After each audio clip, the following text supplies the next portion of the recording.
Greetings, Dungeon Delvers and fellow DMs, and welcome back to the DM's Den.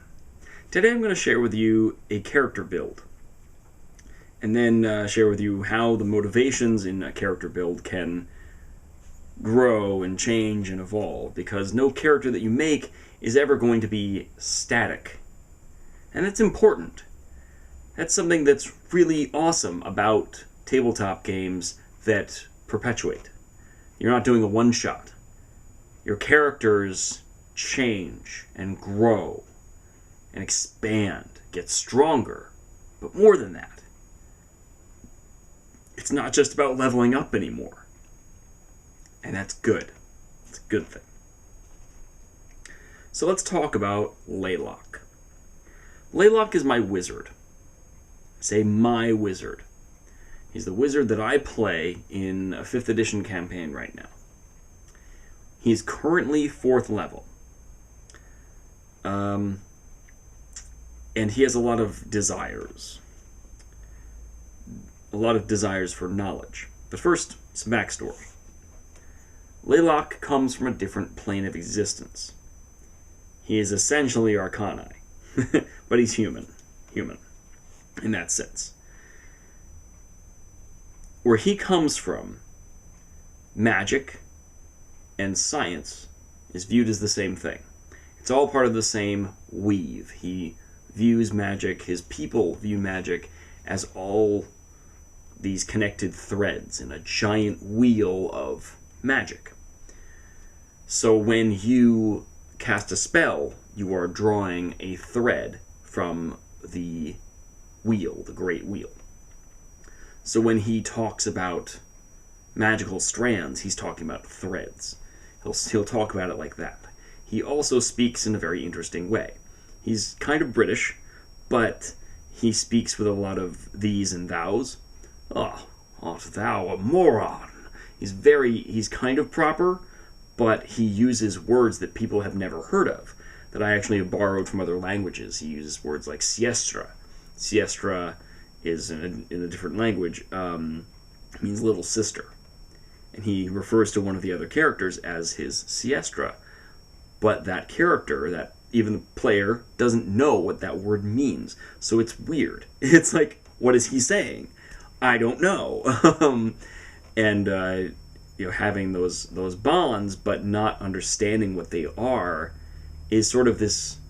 He's like the odd duck in the party. I'm okay with that because it follows his own code of ethics. He is lawful. He's lawful good, actually, and he's lawful neutral.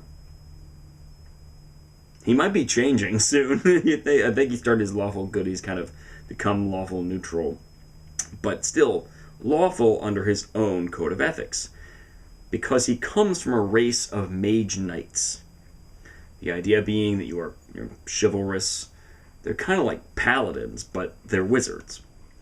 They also use, instead of wands and focus objects, they use guns.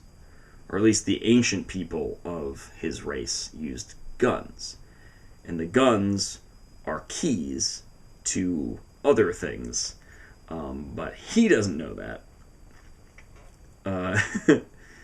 That's legendary history, and that's background that myself and the DM have worked out, which is cool. Always appreciate that stuff. And I appreciate having a DM that allows me to add that lore without destroying or sacrificing the current lore, and that's good. You want the players, in terms of their backgrounds and what their goals are, to populate the world immensely. You want them to do that so that they have a place in the world. Anyway, I'm rambling. He comes from a different plane of existence. How did he get here? Well, because he found an ancient weapon, his gun. He rebuilt it, and it has bonded with him.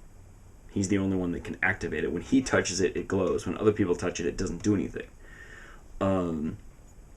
he started figuring out ways to bind spells, bind the threads of spells into casings, bullets.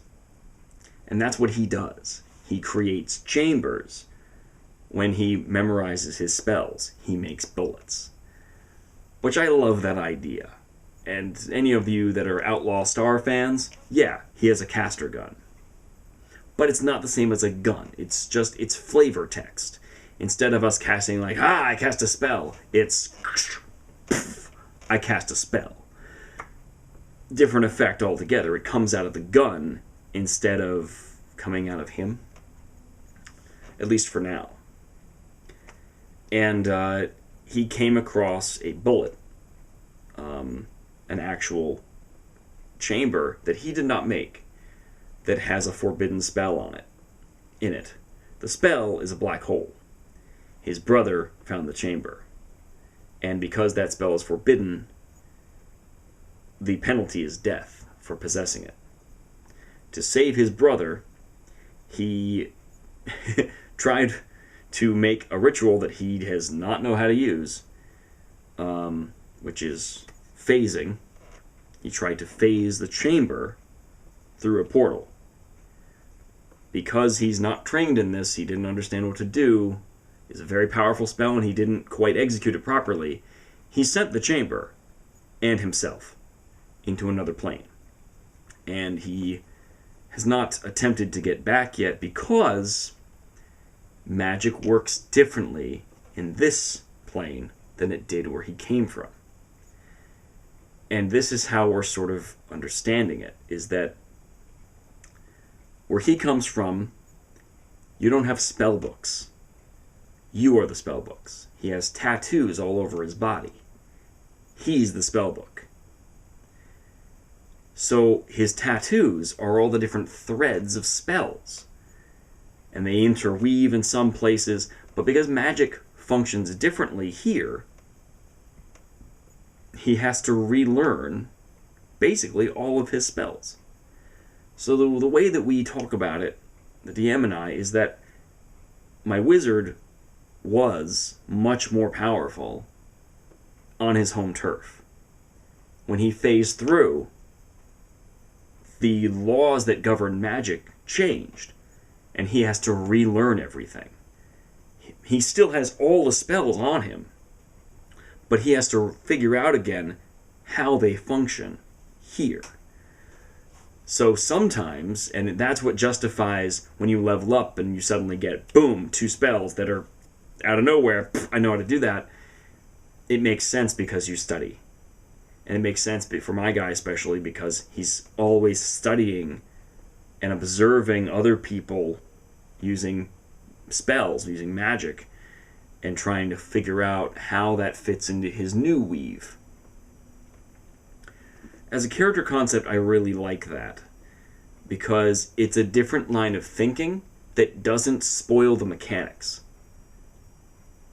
Yes, he can use a spell gun, but he's still casting the spells. It's just flavor. Yes, he can use threads instead of the magic as a whole because it's just flavor. It doesn't matter in the mechanics of the game. And that's something that's really fun to do when you're building a character. If you can make it work without changing the mechanics, then there should be nothing against it. Unless it goes against, ideologically, against the world and the history that exists. If you cannot justify it, you just want a thing, then I wouldn't go with it. But because we've thought about it, the DM and I, we've discussed it, we've planned it, we've figured it out, like this is how he functions. And every time I make a little tweak to his line of thinking or his character motivations, I talk to the DM about it, and he says yes, yay, nay, maybe, you know? And that's something you want to keep going at all times. That constant communication with your DM is really good. It helps to build a strong rapport so that when you make a weird decision, maybe you can justify it. When you make a character choice, you can justify it. Why am I talking about this? I wanted to share an experience in character creation that has to do a lot with concept. I wanted something that had a caster gun. Thought that that concept would be really cool. But instead of just having, poof, a caster gun, why do I have a caster gun? Well, guns don't really exist here. They're in the beginnings of their development. How would I have a caster gun? Well, wouldn't it be cool if I were in a different plane, where we understand magic a little bit differently, and I found an ancient artifact and I rebuilt it, so it's kind of important to me. And instead of casting spells, I bind them into objects and then fire the objects. Mechanically, again, doesn't change anything. Conceptually, awesome. Now, what is Laylock now? I mean, that was Laylock at level 1. Laylock is level 4. How have his desires changed? As he begins to understand this world better, he also slowly alters his speech. He's using less these and thous. He still speaks oddly, but he is starting to use the right words for things. He's starting to pick up on things. He still has no concept of certain elements of the world. Like, for example, this kitty behind me is a prop that we use for a puma. I know it's a lioness, but whatever. So it's the one we could find for a puma. He found a baby puma and has been taking care of it. He named it Nori. For those of you who don't know, Nori means seaweed. Another character, in character, asked Laylock, why did you name the cat Seaweed? And Laylock looks right at him and goes, what is seaweed? And the other character just walks away. He just went, joke spoiled, walks away. And it's hilarious because Laylock doesn't know what seaweed is. Where he comes from, seaweed does not exist. So that's fun. Like, those are character things that don't spoil the plot. They don't spoil the mechanics. They don't make you inept in any way. It's just, I don't know what that is. And that's funny. And that was an improvised moment. Just decided, you know what? Laylock wouldn't know what seaweed is. So the joke is lost on him, and that's hilarious. So, how has he changed over time? He's improved his speech patterns. He's improved how he understands the world. He's actually quieted himself. He used to be very loud and forward, and has since stepped back a bit. And my justification for that is this world is a little scary to him. He doesn't understand it as much. It's too far removed from what he was used to. So he has to take a step back. I'm justifying that character change instead of just doing it. I'm justifying that character change because it makes sense. How would he behave if he's in a world he doesn't fully understand, where so many things are different and everything behaves differently? He wouldn't go in guns blazing like he did at level 1, when he had only been there for a week, where he's like, this must be a dream. No, this is real. I'm here now. These are my friends now. These are my family now. Okay. He would quiet himself. He would come back down. And he would read. He would read the heck out of everything. So we had 2 instances that he sought out a library and he just spent the day in the library. What did he learn? A lot more about how magic functions and a lot more about the magical artifacts. Why is this video titled Making Harry Dresden? If you have not read the Dresden Files by Jim Butcher, you need to. Because Laylock, essentially, for my personal player desire, and for his desire for knowledge and power, is becoming Harry Dresden.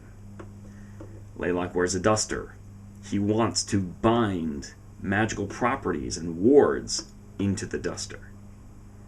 He has a hat that's kind of desperado type hat.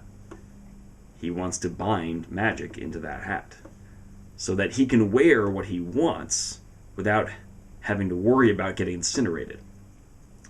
He wants to find rings that soak up kinetic energy that he can then spend, like charges, as spells. Like, I cast Gust from my ring. What does he recognize, what have I recognized, and what does he recognize is that his spell amounts are limited. He may know a lot of spells, but spell slots are limited. So how can you get more spell slots? Well, by making scrolls. But remember, he is his spell book. So we have doctored it so that he can make spell scrolls on his body. They have to take up a large chunk of his body, and in doing the process of tattooing himself, he takes damage for doing so. That's the idea of how do you make it so it's not broken. There's a hit point cost, which is already small for me, but there's a hit point cost. There's a trade-off here. And then he has that. And when he spends it, he takes damage because it hurts to release it from his skin, as it should. So there's a risk to using it. But that's one way, spell scrolls. The other way was to find or to make a blasting rod.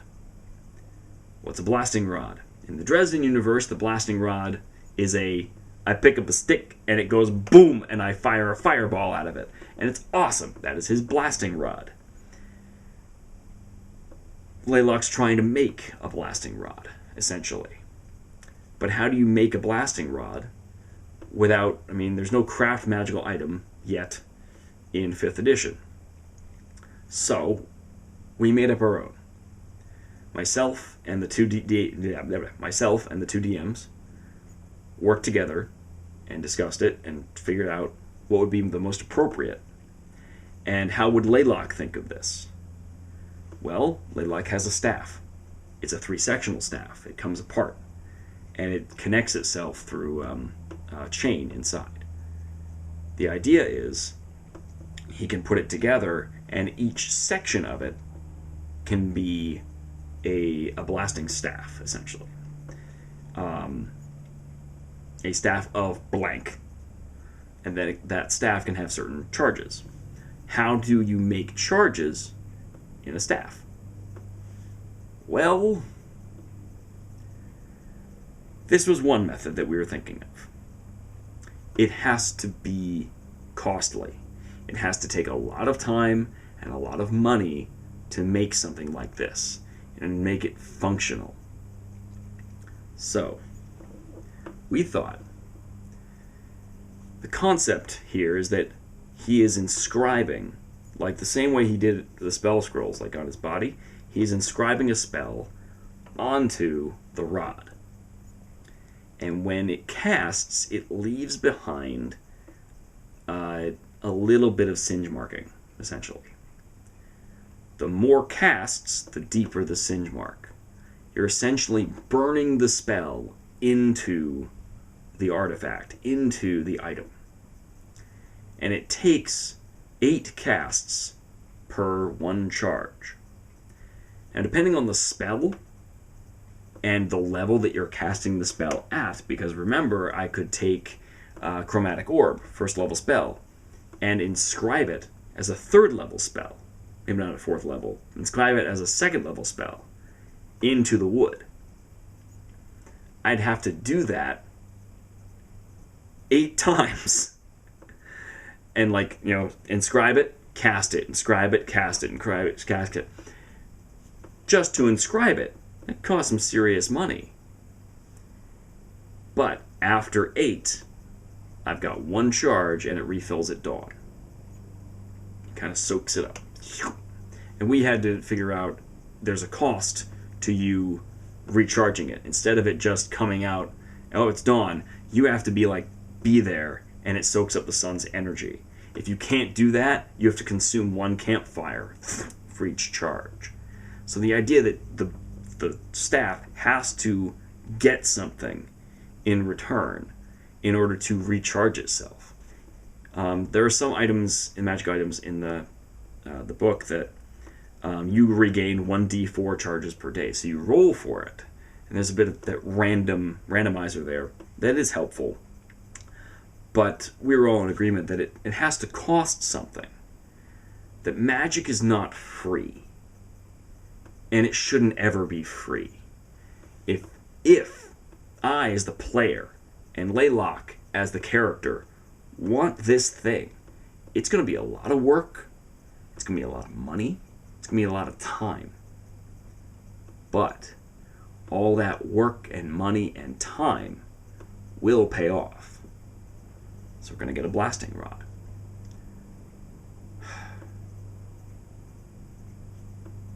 When you're building characters, you're building goals, you're building wants and needs and desires, it's important to explore the motivations behind it. It's important to explore the reasons. I could say, well, I want more spell slots. Can't have more spell slots. I want more spells that I can spend all the time because I feel weak. I feel like I run out of spells and then I'm useless. Not true in 5th edition, but you can't do nearly as much as when you have active spell slots. And you're not a sorcerer, so you can't regain them by using sorcery points. We'll get into more of that later. But building character concepts is all about your reason. And then, beyond that, it's about how much are you willing to put into it. Because I came to them and said, I want this. Here are 3 ways that I think it could work, but you're the DM, and I need your input. I need your approval, and I need your input on whether or not this is possible. Does this sound fair to you? And they said that I had it first as 10 casts, and they said that was a little unreasonable. It might be actually better to say 8. 8's a good number. 10 might be a little too much, so let's go with 8. And that's just standard ink. Maybe you can get special ink that's worth 2 casts or something like that, and that's magical ink. And that created a whole new spread of options that now, when Laylock goes to the market, he might be searching for special ink. You can, as a character, pursue anything that you want. Really, anything that you want, as long as you justify in character why. And I mean, really think about it, not just, well, I'm squishy, so I need more firepower. You could go one step beyond there and say, I nearly died in the last fight. Laylock has been having nightmares about that. He's been having nightmares about dying. And it's been on his mind a lot lately. So he believes he needs to be more battle ready. And with all the reading that he's done, he knows that artifacts exist that can help him with that. So he's going to search for those artifacts, and because of his background, where he comes from, he believes he can make them himself. So he's going to. It's that justification that's so powerful. That's what adds depth to your character, adds depth to their motivations, and it becomes more about why do they want those things instead of just wanting those things. Okay? Think clearly about your character motivations. As a player, yeah, I want to turn him into Harry Dresden, but as a character, he wants to survive. He wants to get home. And in order to do that, he feels he needs a little extra. He should really start putting his time and energy into creating defensible items, creating armaments, because he is smart, because he is tinkery. because he understands now, especially level 4, how magic works in this world, so he can start creating more. It makes sense. Thanks for listening to this. I hope it was helpful in giving more information about adding to your character and adding to their motivations as you grow and change and level up. May your swords be sharp, your magic be potent, and your torches ever burning. And I'll see you next time. Kitty, kitty, kitty, kitty. Hi. Hey. Do you want to play D&D? Do you? No? Okay. That's okay. You don't have to. I think you might eat the dice. I'm not sure.